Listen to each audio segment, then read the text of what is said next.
Hello everyone, welcome to the 190th episode of me learning how to trade in Forex. So in the last episode we went through some more videos from the trading options lesson. So we started off by going through IV versus RV. So realized volatility is the actual volatility that some instrument experienced over some period of time. Realized volatility doesn't need to be calculated by a model or solved for by an equation. However, implied volatility can be calculated using a model and solved for by an equation. Realized volatility doesn't need to be forecasted or estimated. Implied volatility is forecasted or estimated.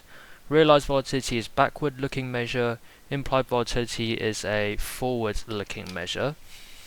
Implied volatility is often exaggerated relative to the realized volatility. So we've got a visual representation of the two. So implied volatility at the top, realized volatility at the bottom. Implied volatility is the expected future movement. Realized volatility is the actual past movement. So realized volatility is probably less than implied volatility. Option prices drive implied volatility, which determines the expected moves. Traders then select the strike price on short premium trades based on these expected moves. If the actual price movements consistently underwhelms the expected price movements, then the out of the money premium sold is going to remain out of the money more often than anticipated. So that's IV versus RV. Then we've got option bid ask spread. So the bid price is the price the market is willing to buy from you. The ask price is the price which the market is willing to sell to you. The bid ask spread is the difference between the price I can buy, so the ask, or sell, bid, stock, shares, or options. If the bid-ask spread is wide, there's a lot of slippage for the initial purchase-sell price, so close bid-ask prices with small spreads is good. Activity is liquidity, so narrow bid spread makes it easier to get in and out of trades, and that's that. And then we went through the probability of profit. So the probability of profit is closely tied to the probability of an option expiring in the money or out of the money. The probability of an option expiring out of the money is an invert of the option expiring in the money, so both of them added up should make 100%.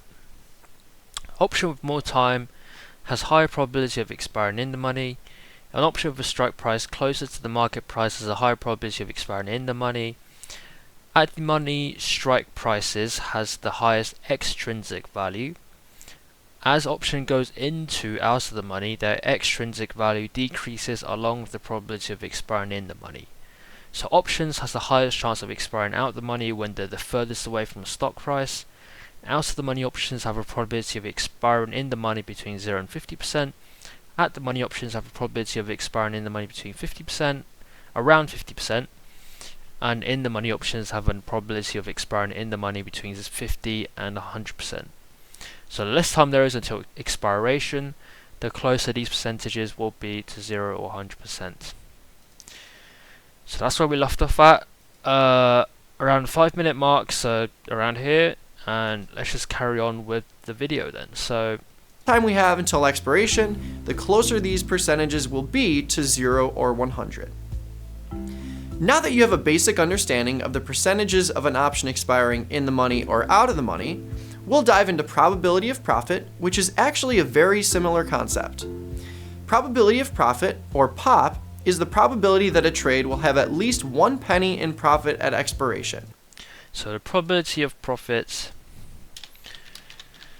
the probability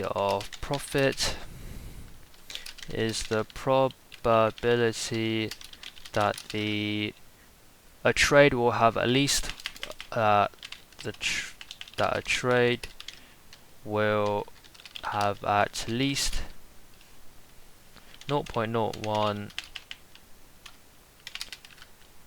in profit at expiration. Probability of profit is closely related to the probability of an option being out of the money or in the money, because the calculation is based off the break-even price of a given trade. It accounts for the space where an option can be profitable based on the current stock price and weighs that against the underlying expected move for the duration of the option contract. Generally speaking, the more space you have to be successful, the higher your POP will be. So the more space you have to be based off the break-even price of a given trade. It accounts for the space where an option can be profitable based on the current stock price and weighs that against the underlying expected move for the duration of the option contract. Generally speaking, the more space you have to be successful, the more space you have to be in the money, the higher your pop will be. The higher your probability of profit will be. When buying an option, the probability of profit is less than the probability of being in the money at expiration because the option. So when buying an option, higher your pop will be. When buying an option, the probability of profit. The probability of profit is less than the probability of being in the money at is going to be less than the probability of being in the money expiration at expiration. Because the option is purchased for a debit. Wait a second. When buying an option, the probability of profit is less than the probability of being in the money at expiration because the option is purchased for a debit. The probability of profit and being in the money like the same thing, because if you're in the money then you're going to profit, right? So how can they be... Hey, wait, let me just re-listen to that again. So will be. When buying an option, the probability of profit is less. When buying an option, the probability of profit is going to be less than the probability of being in the money at expiration because the option is purchased for a debit. Because the option is being purchased for a debit. The probability of profit is less than the probability of being in the money at expiration because the option is purchased for a debit. If the option is at the money or out of the money, all of that value is extrinsic, which must be made up for by a movement in the stock price. In this example, I need the stock to be at $75 at the expiration of my long 80 put just to break even. I pay $5 up front to purchase the right to sell shares at 80, and if the stock is at 80 at expiration, I lose $5. The only way for the put to have value at expiration is if the stock price is below the strike, giving it intrinsic value. The in-the-money percentage below the strike, so below 75. of my 80 strike is around 50%, since the stock price is also trading at 80, but the entire purchase price of $5 is made up of extrinsic value. Therefore, my pop is much lower than 50% because I need the stock price to move to 75 just to break even. So the probability of profit takes into account the premium you're paying, whereas the being in the money expiration probability only takes into account the stock price. Doesn't take into account the premium you have to pay for the option. The money percentage of the 75 strike could be around 40%. My pop will be around that same level. For a short option, the probability of profit is actually greater than when selling an option. The probability of profit and the probability of the option expiring out of the money is greater than the probability of being out of the money at expiration, because I'm assuming because the option is purchased for a credit.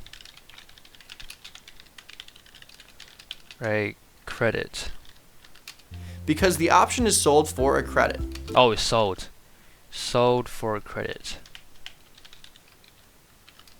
This credit is used to improve the break-even price, unlike buying an option where the break-even price is worse than the actual strike. Where the break-even price is actually worse than the strike.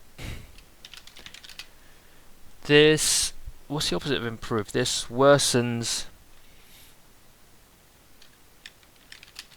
the break-even price as extra premiums added on to the strike price, as extra premium is added onto the strike price. Out of the money because the option is sold for a credit. This credit is used to improve. This improves the break-even price. Break-even price. Unlike buying an option where the break-even price is worse than the actual strike. This worsens the break-even price as extra premium is added onto the strike price.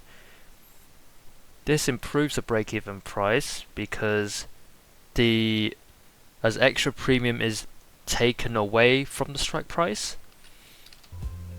Since I'm selling the 80 strike put here for $5 in credit, I can use that to improve my break-even price, since all of that $5 value is extrinsic value. Even if the stock price is at $75 at expiration and my put is worth $5, I already collected $5 up front for selling the option, so the trade would be a wash. Here, my out of the money percentage on the 80 strike is still 50, but because I can still profit even if the stock price drops, I have a much higher probability of profit because I don't start losing money until the stock drops below 75.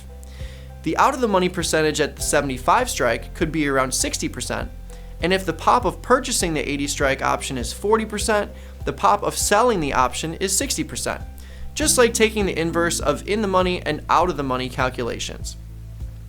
In general, this improves the break-even price as extra premium is taken away, is removed from the strike price. I don't think that's really how you word it, but is reduced from the strike price, is reduced from the strike price. Buying an option will result in a lower pop than the in-the-money percentage reflected for the option because we're paying extrinsic value to hold the option, which will be $0 at expiration. Selling an option will result in a pop higher than the out-of-the-money percentage reflected for the option because we're collecting extrinsic value, which we can use to improve our break-even price. Okay. At Tasty Live, we prefer to sell options rather than buy them because we have so many ways to be successful. This directly translates to a high probability of profit as we're betting against the stock price rather than for it when selling premium. We like to execute trades that have a probability of profit over 50% so that in the long run, our win rate should be higher than a coin flip. This means we're usually selling at the money and out of the money options, and if we're buying 100 shares of stock, we're selling a call against it to add some short premium to the mix, which instantly improves our probability of profit. Selling a call against it, which instantly adds the premium. Any scenario where we can make money even if we're directionally wrong is generally a high pop scenario that we strive for. What? So, let me just run through that again. Approach. At Tasty Live, we prefer to sell options rather than buy them because we have so many ways to be successful. This directly translates to a high probability of profit as we're betting against the stock price rather than for it when selling premium. You're betting against the stock price rather than for it as we're selling the premium. Yep, okay. So you're hoping it's going to stay between the two puts and calls.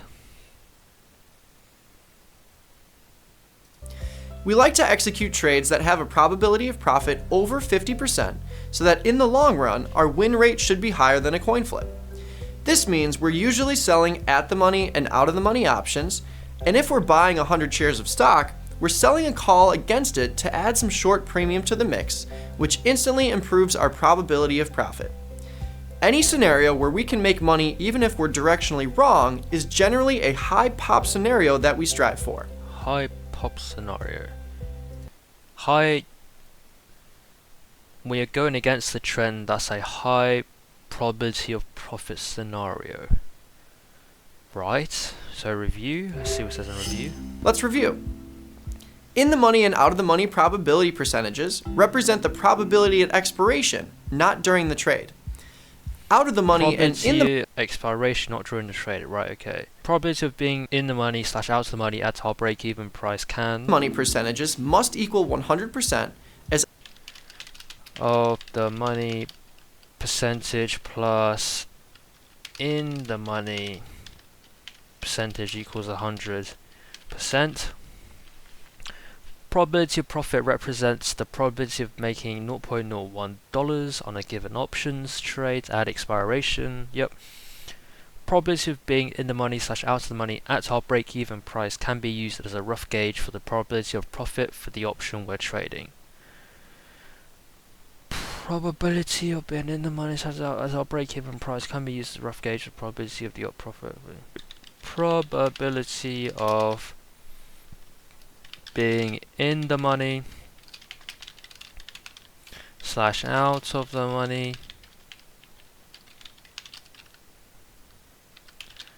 at the break-even price can be used as a rough gauge for the probability of profit for the options we're trading. These options are either in the money or out of the money at expiration. The probability of profit is based on the break-even price of the trade and assumes we make at least 1 penny at expiration. Short options generally offer a higher pop than long options, but they take short options generally have a higher probability of profit, but more potential monetary risk, so you're more likely to lose money. Short options generally have a higher probability of profit, but more potential monetary risk. Long options generally have a lower probability of profit, but less potential monetary risk. I get this bit because shorting options have a high probability of profit, so you're more likely to profit, but the risks you're facing is equally as great because there's that one scenario where you could lose unlimited amounts of loss because the option could climb up forever. Whereas for long options, lower probability of profit, but less potential monetary risk because you're only risking the premium you're paying. Take on greater monetary risk. This was a lot of information, so feel free to watch this video. Okay, cool. Next one, volume and open interest. Volume and open interest. Volume, open interest, and the bid-ask spread are the 3 main components of liquidity. The bid-ask spread is the volume, open interest, and the bid-ask spread. Volume, open interest, and bid-ask spread are the 3 main components of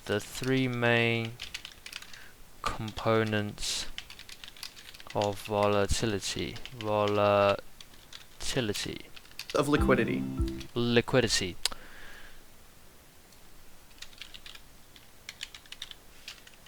The bid-ask spread is the front-facing liquidity indicator, where volume and open interest are generally working in the background to put context around the bid-ask spread we may be looking at. The bid-ask spread is the front-facing liquidity indicator. Open interest and volume is the background. In the background to put context around the bid-ask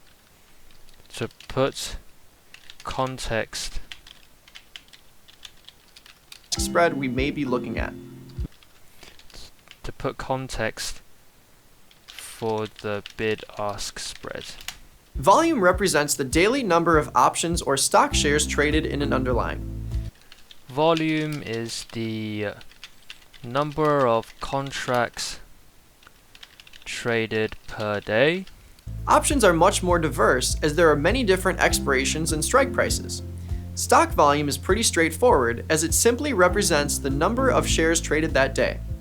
The higher the volume, the more frequently that option or stock is being traded. The higher the volume, the more frequent that stock/contract is being traded. Volume accounts for opening and closing transactions and is really just a way to put context around the activity that has already happened in that option or stock for the day. The more an option or stock is being traded, the more buyers and sellers there are, which usually results in tighter bid-ask spreads. The more stock/contract is being traded, the more an option or stock is being traded, the more buyers and sellers there are. So the tighter the bid-ask spread is. Sellers there are, which usually results in tighter bid-ask spreads. The more activity there is, the more we can assume that there is an agreement on a fair price, which is what we're looking for. Let's take a look at this example. Brad sells 2 puts to Sarah, so volume would increase by 2. Regardless of whether you look at the transaction from Brad or Sarah's perspective, or whether these were opening or closing trades, this fact is clear. A transaction took place for 2 separate contracts, so volume would increase by 2 on this strike and expiration. The more this happens, the more buyers and sellers there are, meaning I may have an easier time getting in and out of trades quickly. This activity pushes the bid-ask spread together, which means I could easily get a fair price as well. Open interest is the number of contracts that are outstanding at a given strike price. Open interest is the number of contracts open or outstanding. And expiration. This is a forward-looking metric. Open interest is the number of contracts that are outstanding at a given strike price and expiration. This is at a given strike price or expiration. This is a forward-looking metric as it shows me the number of Open interest is a forward-looking metric contracts outstanding rather than the number of contracts traded. Because it gives a look at how many contracts are outstanding rather than being traded. This is what differentiates open interest from volume. Another differentiator is that Wait. Volume is like in the past, right? Rather than present. This one's looking at it in the future, so this is a forward-looking metric as it shows me the number of contracts outstanding rather than the number of contracts traded. As it shows the number of contracts outstanding. This is what differentiates open interest from volume. Another differentiator is that open interest doesn't apply to stock, as there is no expiration date and therefore open interest doesn't apply to stocks as there is no expiration date, so you can hold on to them forever. No open transaction with stock trades. Wait, no. You're either long transaction. or short stock, or you're as there is no expiration date and therefore no open transaction with Oh yeah, because you don't have to close it basically. Yep. Stock trades. You're either long or short stock, or you're not. Just like volume, high open interest numbers can indicate a high level of market participation, which means the bid-ask spread could be narrow. Participation stock, or you're not. Just like volume, high open interest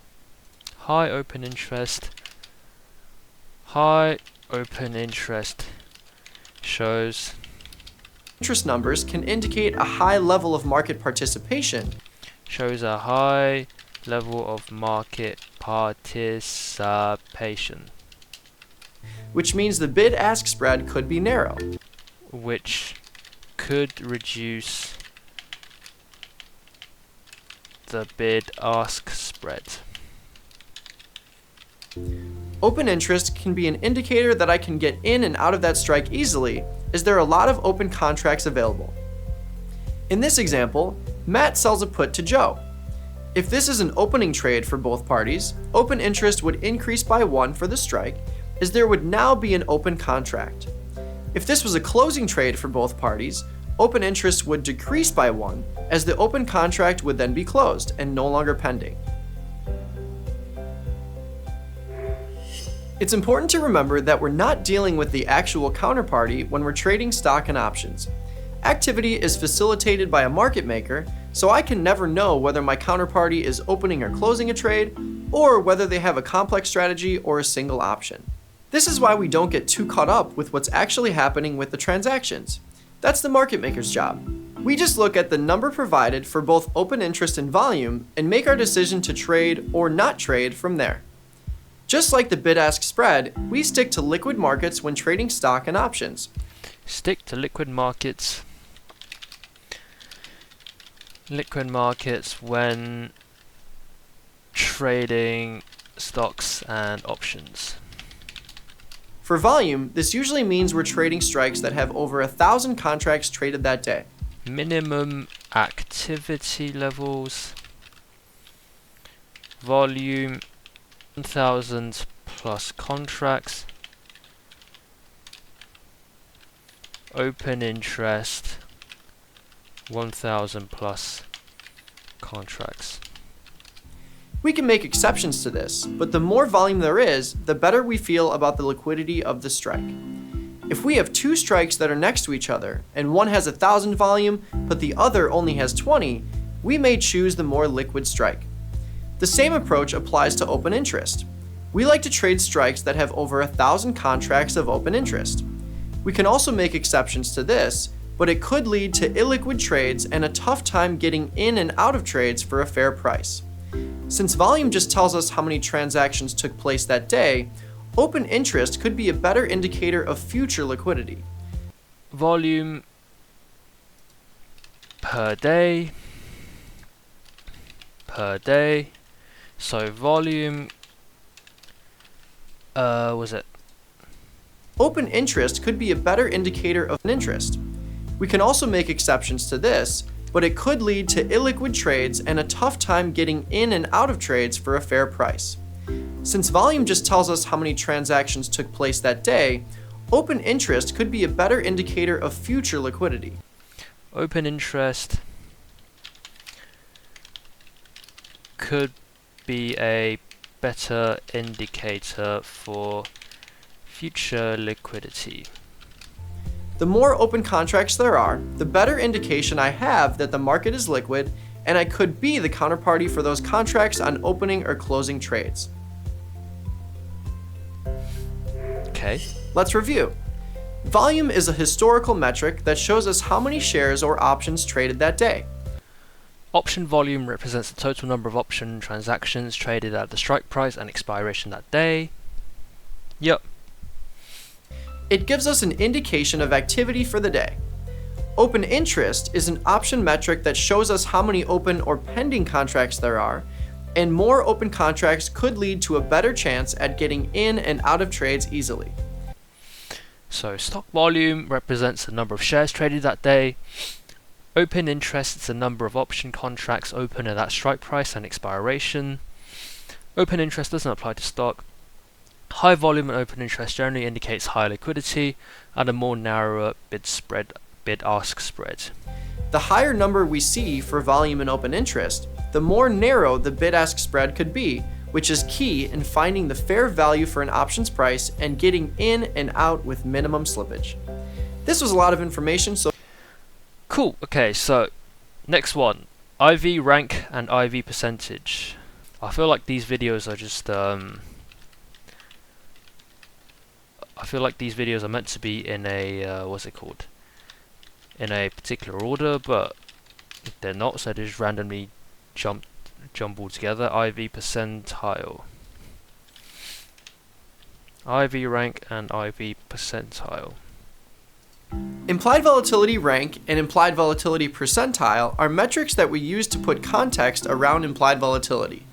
Implied volatility rank and implied volatility percentile are implied volatility rank and implied volatility percentile are metrics that we use to put context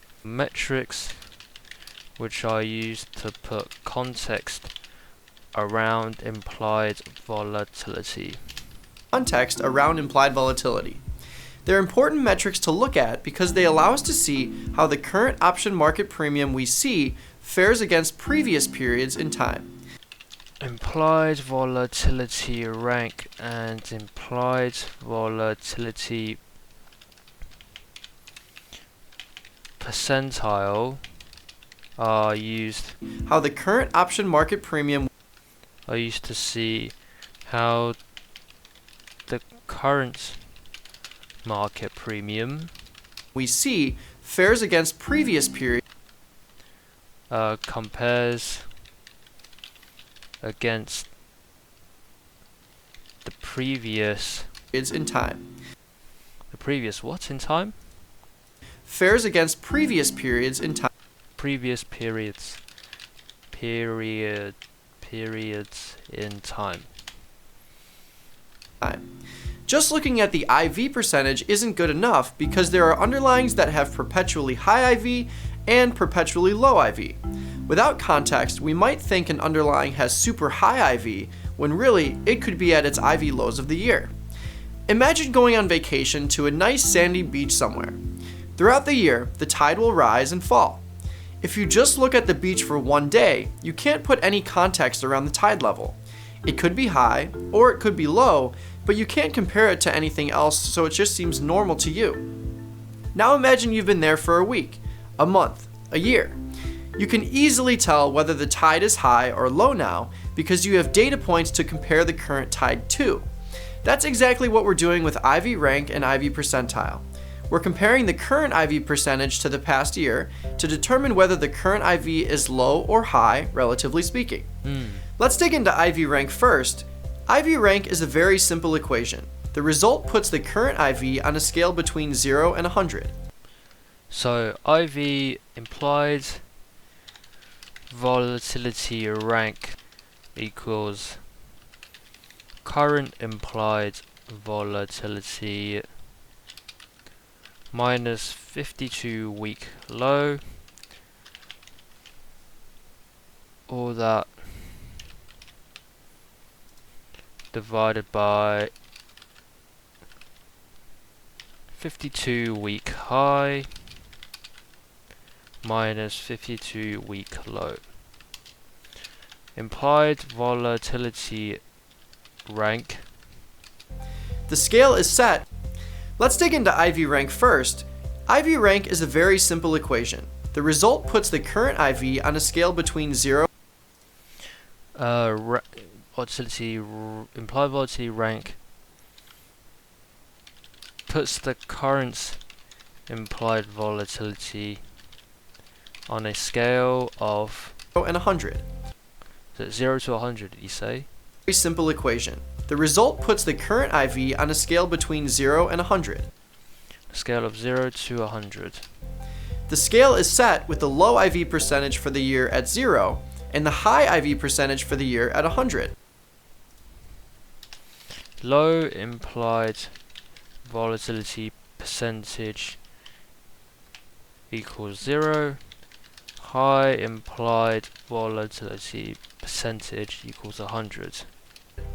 We find the rank of our present day IV by subtracting the 52-week low from the current IV and then weighing that against the IV range the underlying has seen over the course of the year.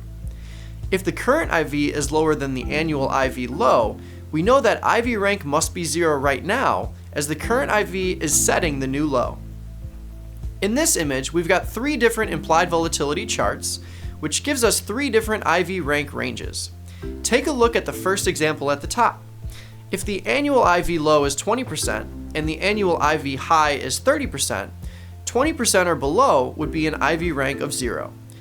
30% or above would be an IV rank of 100. In these cases, the current IV would set the new high or low for the range. This is one reason we need to take every spike or dip in IV into consideration. Take every spike or dip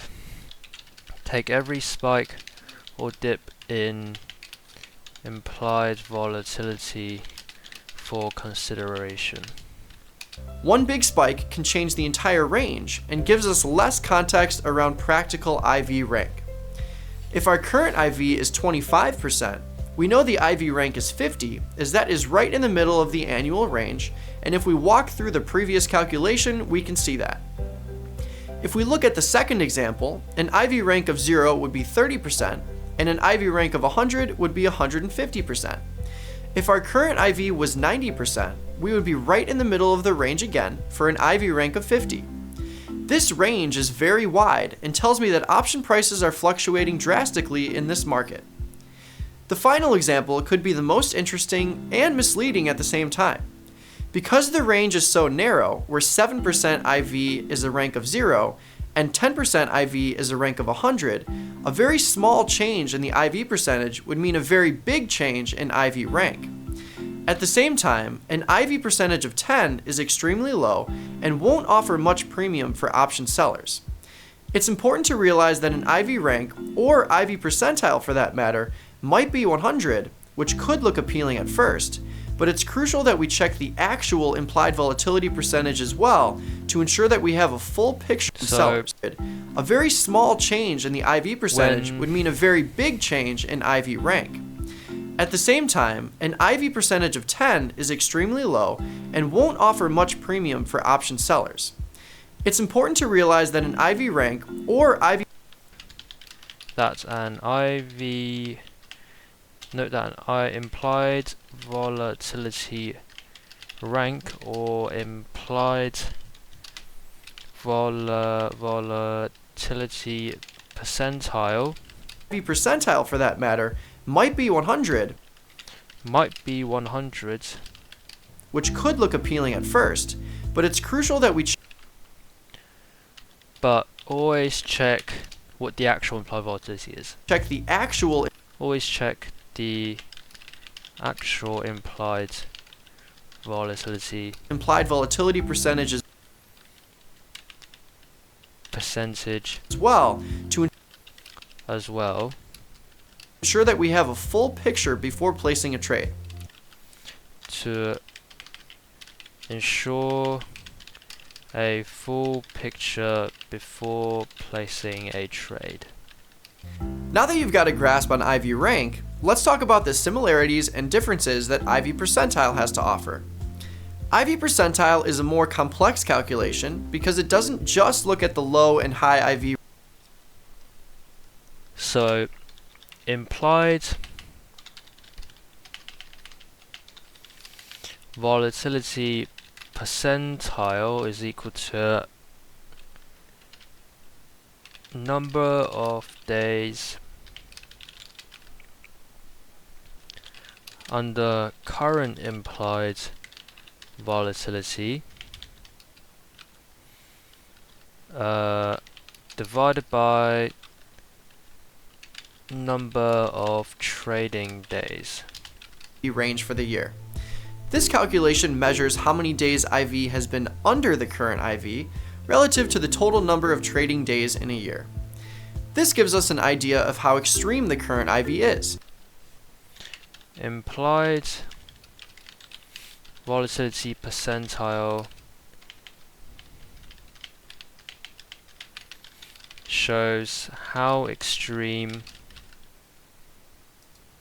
measures how many days IV has been under the current IV relative to the total number of trading days in a year. This gives us an idea of how extreme the current IV is. The more days under the current implied volatility is IV, the higher the percentile we'll see.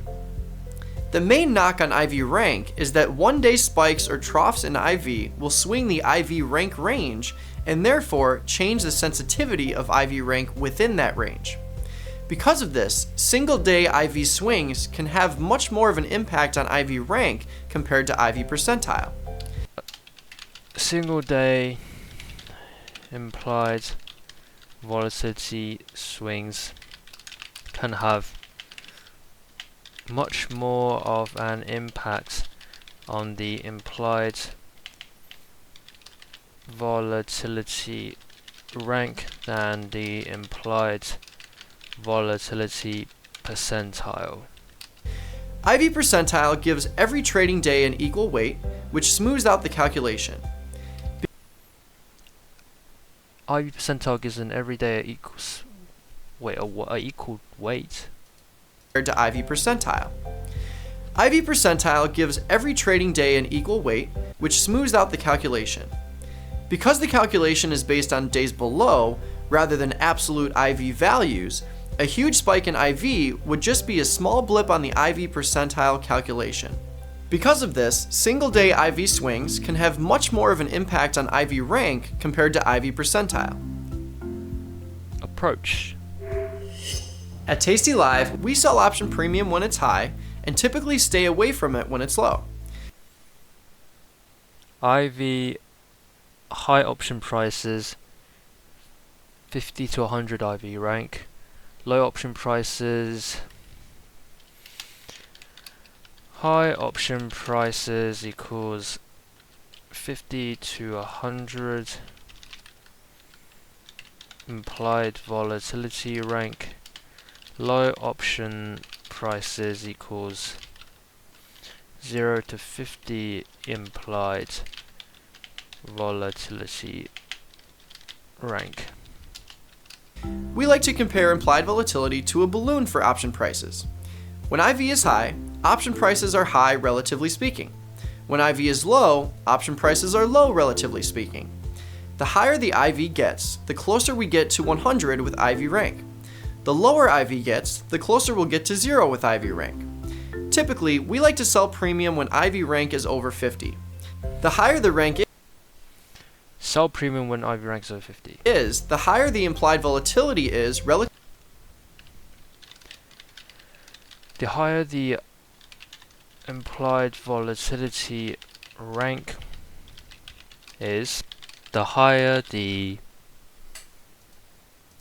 Typically, we like to sell premium when IV rank is over 50. The higher the rank is, the higher the implied volatility is relative to its...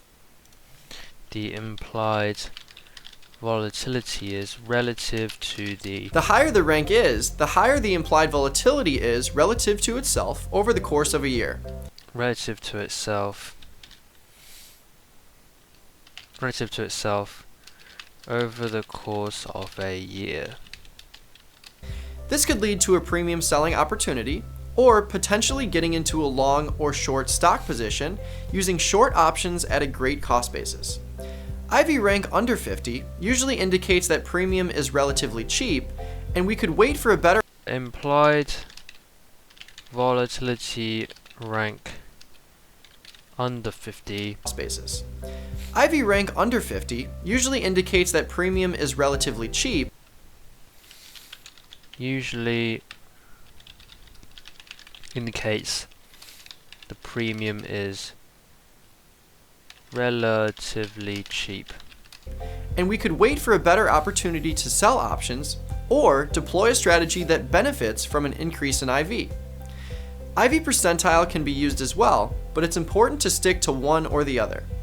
If we switch from IV rank to IV percentile consistently, it makes it harder for us to see the tide of implied volatility and how it changes. Regardless, remember that we still need to check the actual implied volatility of an underlying. An IV rank of 100 in a 150% IV environment is going to offer options packed full of extrinsic value.